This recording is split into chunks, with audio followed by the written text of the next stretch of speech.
إن الحمد لله نحمده ونستعينه ونستغفره ونعوذ بالله من شرور أنفسنا ومن سيئات أعمالنا من يهده الله فلا مضل له ومن يضلل فلا هادي له أشهد أن لا إله إلا الله وحده لا شريك له وأشهد أن محمدا عبده ورسوله صلى الله عليه وعلى آله وصحبه ومن تبعهم بإحسان إلى يوم الدين أما بعد.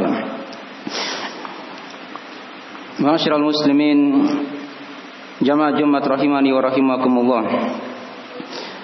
Alhamdulillah, kita bersyukur kepada Allah Subhanahu wa taala yang dengan taufik dan hidayahnya berbagai macam nikmat yang Allah Subhanahu wa taala berikan kepada kita, terutama di hari-hari yang mulia ini, dari hari-hari awal 10 Dzulhijjah yang diterangkan keutamaannya dalam Al-Qur'anul Karim dan diterangkan dalam hadis-hadis Nabi sallallahu alaihi wasallam, yang merupakan hari-hari yang mulia yang Allah bersumpah dengannya, wal fajri wa layalin ashr wasyaf'i wal watr, demi waktu fajar, demi malam-malam yang 10, demi yang genap dan yang ganjil. Ya, malam-malam yang 10 diterangkan oleh ahli tafsir, diantaranya dari penafsiran kebanyakan para ulama, dia merupakan malam-malam yang 10 dari hari-hari 10 pertama dari bulan Dzulhijjah ini, yang disumpahi oleh Allah akan keagungan dan keutamaannya. Adapun wasyaf'i wal watr, demi yang genap dan yang ganjil, di sebagian penafsirannya adalah yang genap adalah malam atau hari 10 Dzulhijjah. Adapun yang ganjil itulah hari Arafah. Kemudian diterangkan di ayat yang lainnya oleh Allah Subhanahu wa taala akan agungnya hari-hari yang ada kita berada di dalamnya pada hari ini dan hari-hari yang akan datang yang kita akan lewati beberapa hari kemudian. Itu merupakan hari-hari yang agung. Diterangkan oleh Allah dalam Al-Qur'anul Karim di ayat yang lain di surah Al-Buruj, was-samaa'i dzatil buruj wal yaumil maw'ud wa syahidin wa mashhud. Kata Allah, demi langit dan gugusan-gugusan bintang, was-samaa'i dzatil buruj wal yaumil maw'ud, demi hari yang dijanjikan, itulah hari kiamat kata para ulama, wa syahidi wa mashhud, ya, demi yang bersaksi dan yang dipersaksikan. Syahid, ya, itulah hari Jumat yang sekarang kita berada di dalamnya. Adapun wa mashhud, itulah hari Arafah. Itulah hari Arafah. Maka ini dari hal yang hendaknya kita bersyukur kepada Allah, diberikan kepada kita berbagai macam nikmat oleh Allah Subhanahu wa taala. Kita berada di hari-hari yang mulia. Apalagi dalam hadis Nabi sallallahu alaihi wasallam diterangkan dalam banyak hadis tentang keutamaan hari-hari yang kita berada di dalamnya pada hari-hari ini. Di depan kita ada hari Arafah, ada hari An-Nahar 10 Dzulhijjah, ada hari-hari tasyrik, yang ini merupakan hari-hari yang mulia dalam bulan Dzulhijjah. Diterangkan dalam hadis Nabi sallallahu alaihi wasallam dalam riwayat Imam At-Tirmidzi dari Uqbah bin Amir radhiyallahu taala anhu, kata Nabi sallallahu alaihi wasallam, yaumu Arafah wa yaumun nahr wa ayyamut tasyrik iduna 'alal Islam wa hiya ayyamu aklin wa syurbin. Hari Arafah, hari An-Nahar, menyembelih di tanggal 10 Dzulhijjah, dan hari-hari tasyrik tanggal 11, 12 dan 13 Dzulhijjah, kata Nabi, dia merupakan hari-hari besar dari umat Islam, dan dia merupakan hari makan dan minum. Hari makan dan minum. Adapun hari Arafah dimaklumi, ini ada rincian dalam hukumnya. Bagi jamaah haji yang wukuf di Arafah, maka mereka dianjurkan untuk tidak makan, maka mereka dianjurkan untuk tidak berpuasa. Ya, mereka makan dan minum untuk menguatkan diri mereka berdoa kepada Allah, beribadah kepada Allah Subhanahu wa taala. Adapun yang tidak berhaji ke Baitullah, maka mereka disunahkan untuk berpuasa Arafah. Mereka menahan makannya, minumnya, dan hal-hal yang membatalkan puasa. Ya, di hari Arafah di sana terdapat berbagai macam keutamaan-keutamaan yang diterangkan dalam hadis-hadis Nabi sallallahu alaihi wasallam dan ayat yang sudah kita bacakan tadi itu. Di antara keutamaan hari Arafah, di mana diterangkan dalam ayat yang sudah kita bacakan, Allah bersumpah khusus dalam masalah ini. Wasyahidi wa masyhud, ya, wasyaf'i wal watar. Kemudian diterangkan dalam hadis-hadis yang lain. Dalam hadis Nabi sallallahu alaihi wasallam dari keutamaan hari Arafah, di mana hari Arafah dia merupakan hari yang disunahkan untuk berpuasa bagi yang tidak berhaji ke Baitullah. Diterangkan dalam riwayat Imam Muslim, kata Nabi sallallahu alaihi wasallam, "Siyamu yaumi Arafah ahtasibu 'ala Allahi ayyukaffira sanatal lati qablahu wa sanatal lati ba'dahu." Berpuasa di hari Arafah, ya, aku berharap, kata Nabi, bisa menggugurkan dosa-dosa setahun sebelumnya dan setahun setelahnya. Ya, kemudian diterangkan dalam hadis yang lain lagi dalam riwayat Imam Muslim juga, kata Nabi SAW ketika ditanya tentang puasa Arafah, beliau bersabda, "Yukaffiru sanatal madiyah wal baqiyah." Hari Arafah itu menggugurkan dosa-dosa, ya, pada tahun yang lalu dan tahun yang tersisa. Maka ini dari keutamaan yang hendaknya kita bersyukur kepada Allah, kita dipertemukan dengan hari-hari yang mulia. Di hari Arafah, di sana Allah sempurnakan agama Islam. Diterangkan dalam riwayat Al-Bukhari Muslim, tatkala turun ayat yang terakhir dari Al-Qur'anul Karim di surah Al-Maidah ayat yang ketiga, "Al-yauma akmaltu lakum dinakum wa atmamtu 'alaikum ni'mati wa raditu lakum al-Islam madina." Pada hari ini, kata Allah, aku telah sempurnakan untuk kalian agama kalian. Aku telah cukupkan nikmat atas kalian dan aku telah ridho Islam sebagai agama kalian. Ayat ini ketika didengar oleh orang-orang Yahudi, dia datang kepada Umar bin Khattab.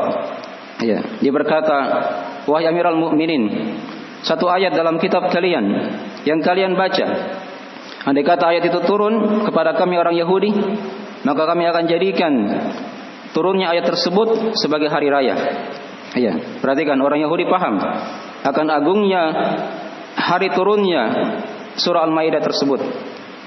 Kemudian dia bacakan ayat yang telah kita bacakan tadi itu. Maka kata Umar, ya, sungguh aku mengetahui di mana ayat itu turun dan kapan turunnya. Ya, ayat tersebut turun pada hari Arafah, di hari Jumat, di sore harinya, dan turun di tempat yang termulia yaitu Mekah. Ya, turun pada Nabi sallallahu alaihi wasallam. Beliau sedang wukuf di Arafah ketika itu. Maka ini merupakan hari besar yang harusnya kita bersyukur kepada Allah Subhanahu wa taala. Kemudian diterangkan dari keutamaan hari Arafah yang lain lagi, di mana hari Arafah dia merupakan hari yang disunahkan seorang berdoa kepada Allah Subhanahu wa taala. Diterangkan dalam riwayat At-Tirmidzi, kata Nabi sallallahu alaihi wasallam, "Khairu du'a'u yaumi Arafah." Sebaik-baik doa, kata Nabi, adalah doa pada hari Arafah. Menunjukkan di hari Arafah itu ada waktu doa yang mustajabah. Dari awal harinya sampai di sore harinya ketika matahari terbenam, penuh dengan doa yang mustajabah dipersiapkan oleh Allah Subhanahu wa taala bagi hamba-hambanya. Apakah bagi yang wukuf ataupun yang tidak wukuf di Arafah, maka mereka mendapatkan keutamaan tersebut. Kemudian diterangkan di hadis-hadis yang lain ada keutamaan khusus bagi orang-orang yang wukuf.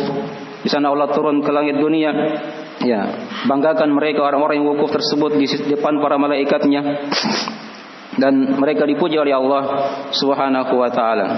Kemudian di hari Arafah ada syariat kita bertakbir, kita besarkan Allah Subhanahu wa taala, ya, dengan membaca Allahu Akbar, Allahu Akbar, la ilaha illallah, Allahu Akbar walillahil hamd.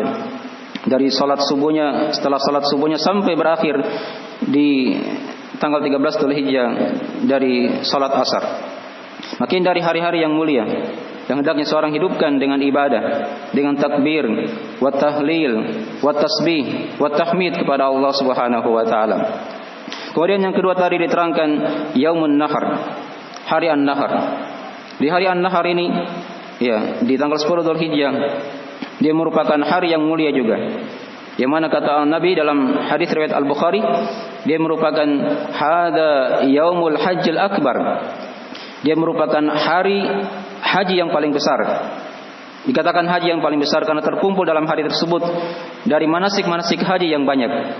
Ya, dari melempar jamrah, menyembelih, kemudian dia bercukur, dia tawaf ifadah, ada salat Id, ya, di hari tersebut. Ini merupakan hari yang mulia. Dan juga di hari An-Nahar dimaklumi, dia merupakan hari penyembelihan hewan korban. Yang kata Nabi sallallahu alaihi wasallam dalam hadisnya, dalam riwayat Al-Bukhari, awwalu ma nabda'u fi yaumina hadza an nusalli, ya, thumma narji'u fananhar, faman fa'ala faqad asaba sunnatana. Kata Nabi sallallahu alaihi wasallam, awal yang kita lakukan pada hari ini, kita salat Idul Adha. Kemudian kita kembali ke rumah kita masing-masing dan menyembelih. Maka siapa yang melakukan perkara ini, maka dia telah mencocoki sunnah kami, kata Nabi sallallahu alaihi wasallam. Ya. Makin dari sebagian amalan dan keutamaan di hari An-Nahar. Bahkan diterangkan dalam riwayat Ahmad dan selainnya, kata Nabi sallallahu alaihi wasallam, Inna a'zamal ayyam indallah yaumun nahar thumma yaumul qarf.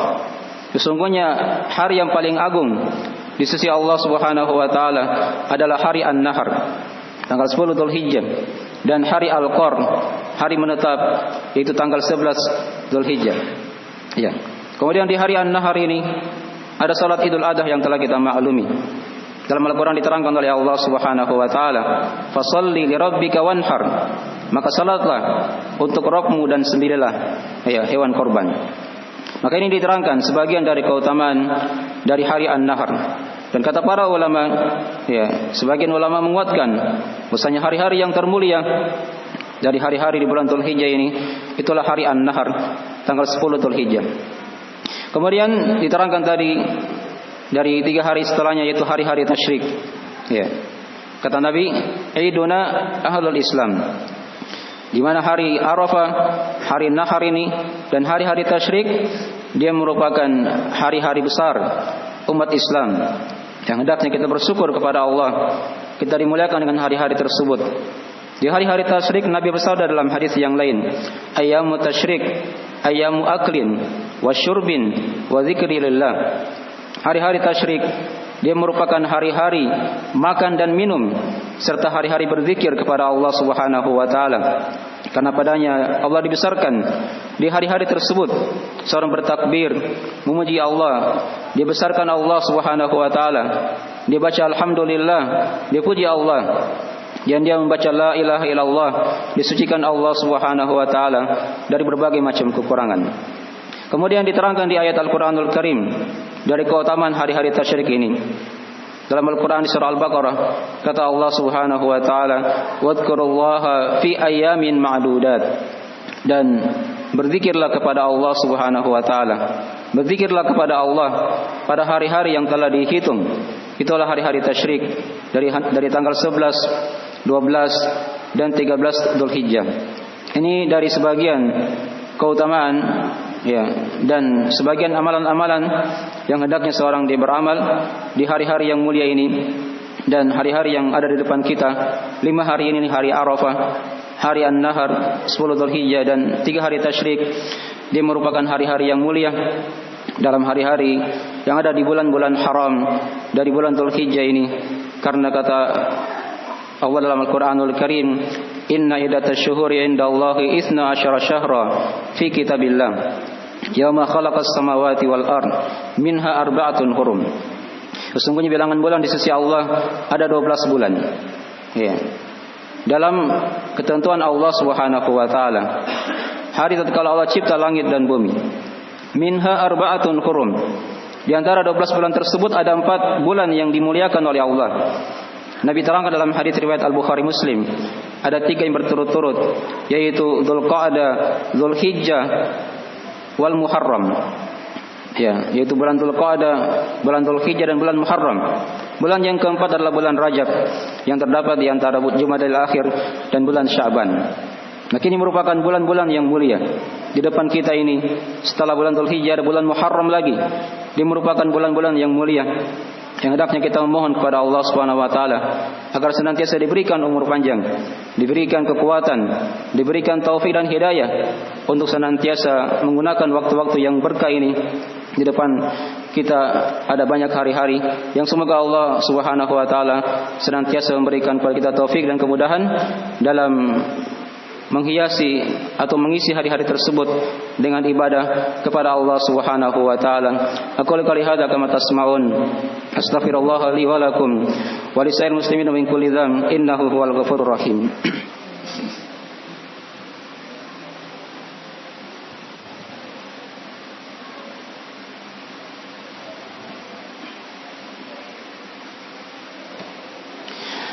Innal hamdalillah nahmaduhu wa nasta'inuhu wa nastaghfiruhu wa natubu ilaih. Asyhadu an la ilaha illallah wahdahu la syarikalah wa asyhadu anna Muhammadan abduhu wa rasuluh sallallahu alaihi wa ala alihi wa ashabihi wa man tabi'ahum bi ihsan ila yaumiddin, amma ba'd.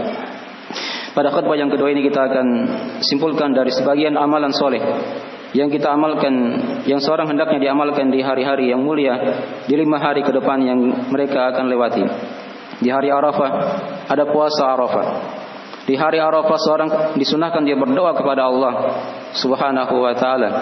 Diperbanyak zikir kepada Allah Subhanahu wa taala.